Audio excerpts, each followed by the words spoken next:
संघर्ष की कहानी यूं ही नहीं लिखी जाती।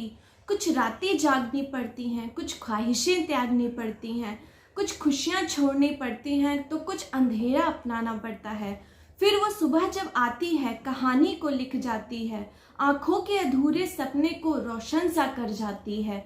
नमस्ते आप सभी को, और छोटों को बहुत सारा प्यार। Welcome to my YouTube channel SOS story of Samiksha. Hope so आप सभी बहुत अच्छे होंगे।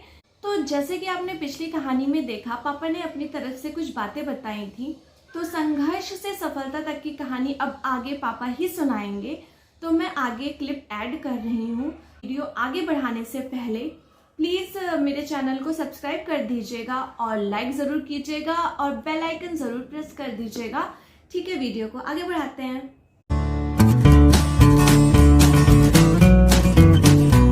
यूनिवर्सिटी में जाने के बाद ये नहीं समझ में आया कि कौन टीचर है, स्टूडेंट्स हैं, क्या हैं। एक तो गांव का निकला हुआ बच्चा जब शहर में की भीड़ में गुम होता है, जो बच्चा खड़ी बोली तक न बोल पाता हो, हवाई चप्पल में हो, इन्फीरियरिटी कॉम्प्लेक्स में दबा कुचला हो, वो प्रोग्रेस कैसे कर सकता है। लेकिन चूंकि सुमन भाई श्रीनाथ भाई थे, तो उन्हीं के बीच में धीरे धीरे जिज्ञासा या कर्मठता अपने अंदर थी। ये हेरेडिटरी थी, पिताजी से मिली थी। ये था कि जो ठान लिया उसको करने में कतई परहेज भी नहीं करता था, और ये विश्वास होता था कि इसको हम कर लेंगे। कदम पीछे नहीं खींचा। इलाहाबाद के माहौल में रचने बसने की कोशिश में लगे रहे। खाना बनाना, खाना, पढ़ना, ये कार्य तो मुख्य था ही। जैसा कि हमने बताया कि नए नए शहर में जाओ तो नई नई चीज़ें आकर्षित करती हैं।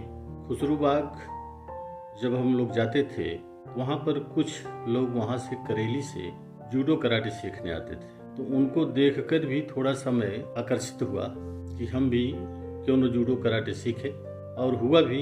एकदम तड़के मैं खुसरूबाग जाता था, उन लोगों के साथ जूडो कराटे सीखता था, लेकिन दिन भर सोता था। इसलिए कि शारीरिक श्रम जब भी ज़्यादा आदमी करेगा तो निश्चित तौर पर थकान होगी, शरीर विश्राम की मुद्रा में चला जाएगा। हुआ वही। लेकिन आंख तब खुली जब BA में मैं सेकेंड डिवीज़न पास हुआ। तब ये लगा कि नहीं, बिना पढ़े कुछ होना नहीं। तब हमने ठान लिया कि ऐसे काम नहीं चलेगा। जिस कार्य के लिए मैं यहाँ आया हूँ, वो कार्य करने के लिए निश्चित तौर पर मुझे परिश्रम करना पड़ेगा। और श्रीनाथ भाई वगैरह कंपटीशन भी देने लगे थे जब मैं LLB कर रहा था। तो उधर धीरे धीरे झुकाव मेरा बढ़ने लगा कि मुझे भी कंपटीशन देना है। तो और चीज़ों से, जैसे शरीर बनाना, एक्सरसाइज करना, इन सब चीज़ों से मैं धीरे धीरे वापस स्टडी की तरफ आने लगा। इसी दौरान कुछ और घटनाएं घटी, जिसके लिए समी सोच रही होगी कि पापा मेन मुद्दे पर तो आ ही नहीं रहे। तो मेन मुद्दा ये था कि उम्र भी हमारी उस समय बस वही जैसे नए बच्चों की होती है, वही थी।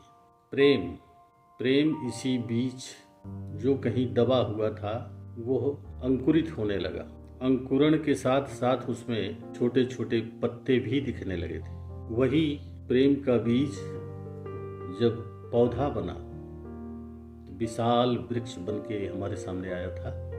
कुछ झलकियाँ कुछ किसी एपिसोड में मैं दूंगा। तो हुआ ये कि एक हफ्ते हम इलाहाबाद में रहते थे, एक हफ्ते गांव में रहते थे। क्योंकि मेरे खुद के गांव में चाचा चाची वगैरह के अलावा कोई था नहीं। पिताजी माताजी कलकत्ता में रहते थे, उनका अपना छोटा सा एक बिजनेस था। तो ज़्यादातर मैं सुमन भाई के साथ उनके घर चला जाया करता था। तो वहीं हम लोग रहते थे। अल्हड़पन की उम्र में वही जो सूझता है वही होता है। कभी कबड्डी खेलना, कभी लॉन्ग जंप करना, यथा मौसम के अनुसार हम लोग कार्य करते थे। हंसना ज़्यादा, हंसाना ज़्यादा, यही काम होता था। हालांकि मैं शरीर के प्रति सजग था, इसलिए उनके गांव के बगल जो प्रतापगढ़ से पट्टी रोड जाती है उसी के किनारे उनका गांव बसा हुआ है, दीवानगंज के आगे। तो सड़क पर जाकर मैं रेस लगाया करता था और एक्सरसाइज किया करता था। विक्रम वगैरह देखते थे। विक्रम जो हमारे साले साहब के लड़के हैं, वो भी पीछे पीछे लगा रहता था कि फूफा की क्या बॉडी है। जब प्रेम आगे बढ़ा, अपनी चरम पर पहुंचा, बीच की ढेर सारी बातें हैं, उन्हें एक क्रम में ज़्यादा विस्तार से बताना मुनासिब भी नहीं है, न बताया जा सकता है। अब हम इस कहानी को आगे ले चलते हैं। किसी तरह से तमाम विरोधों के बाद भी हमारा उसका पाणी ग्रहण संस्कार हुआ, शादी हुई। इसके पक्ष में पिताजी भी नहीं थे, हालांकि माताजी और सुकुन जो मेरी सबसे छोटी लाडली बहन है, वो दोनों पक्ष में रहे। कुछ बाहरी लोग भी बाहर से सपोर्ट करते थे, क्योंकि पिताजी का परिवार के ऊपर जो आतंक था, आतंक कहें या जो उनका कंट्रोल था, जिस तरह से वो परिवार चाहते थे कि इस तरह से हमारा परिवार चले, उनके आगे किसी की ना चलती थी ना वो सुनते थे। खैर, विवाह हुआ।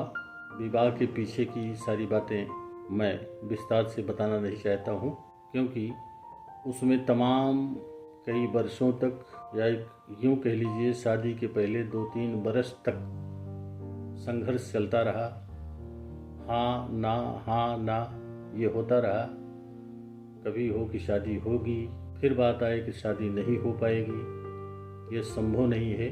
फिलहाल शादी हुई। शादी में मात्र 7-8 लोग हम लोग बाराती बन के गए थे, जिसमें माताजी और सुकुन भी थी, त्रिभुवन वगैरह शामिल थे। उनके यहाँ से एक जीप भेजी गई थी। उसी जीप पर हम लोग जो भी 8-10 लोग उसमें बैठ पाए, विवाह करने के लिए वहाँ पहुँच गए। कोई द्वार पूजा नहीं, कोई सिस्टम का उस तरह था ही नहीं। तो बगल में कहीं से बारात आई थी, वहाँ से जाके जो द्वार पूजा के लिए बाजा बजाते हैं, उसी को पकड़ लाए। हमारे यहाँ द्वार पूजा हो गया, माने हम लोग द्वार पूजा में शामिल हुए। फिर वो बाजा बजाने वाले वापस चले गए। हम लोग शादी कार्यक्रम में मशगूल रहे। मुझे अंदर से अजीब महसूस हो रहा था, झुरझुरी टाइप पैदा हो रही थी। मैं शादी में एक दूसरे बगल के पंडित जी हैं, जिनका नाम बुदुन है, उनके यहाँ से जोड़ा जामा लिया और एक टेरिकाट का कुर्ता पैजामा था सफ़ेद रंग का, उसी को धारण किया। जल्दी में उसे प्रेस कराने के लिए किसी ने कहा होगा, तो केवल कुर्ता ही प्रेस हो पाया, पैजामा वैसे रह गया। उसी को धारण करके हम लोग चले गए। मौर बुदुन का लिया, जूता उनका लिया। शादी में जाने के बाद जो रस्म जूता चुराई का होता है, वो भी किया गया। तो मुझे जूता चुराई की रस्म की चिंता नहीं थी। मुझे चिंता ये थी कि वो जूता जो मैं उधार लेकर आया हूँ, अगर वापस ना कर पाया, वे लोग न दिए, तो मैं वापस कैसे करूँगा? उसका पैसा कहाँ से लाऊंगा? उसकी व्यवस्था कहाँ से होगी? ये चिंता सता रही थी। खैर, बाद में रस्म रिवाज के बाद वो मुझे वापस कर दिया गया। शादी के दौरान एक और घटना घटी। जिस दिन हमारी शादी थी, उस दिन रात में बारिश हो गई।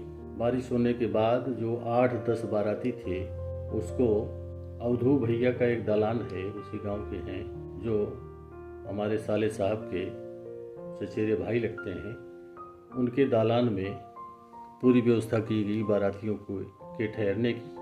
सबकी तो व्यवस्था हो गई, लेकिन मेरी व्यवस्था नहीं हुई। मैं दूल्हा था। दूल्हे की खास इज्जत कहते हैं होती है, तो मेरी इज्जत में एक चारपाई की व्यवस्था नहीं कर पाए, क्योंकि वो दालान इतना छोटा था। मुझे भी ये चिंता थी कि सारे बारातियों की व्यवस्था हो जाए, हमारी चाहे हो चाहे ना हो। खैर, रात में जितने रस्मों रिवाज होते हैं सब हुई। शादी हुई, दूसरे दिन हम लोग वापस आए। तो आज की कहानी यहीं तक रखते हैं, आपको फिर मिलेंगे। आपको कहानी कैसी लगी कमेंट बॉक्स में ज़रूर बताइएगा और मेरे चैनल को सब्सक्राइब ज़रूर कर दीजिएगा, बेल आइकन ज़रूर प्रेस कर दीजिएगा। फिर मिलेंगे। Okay, tata, bye bye.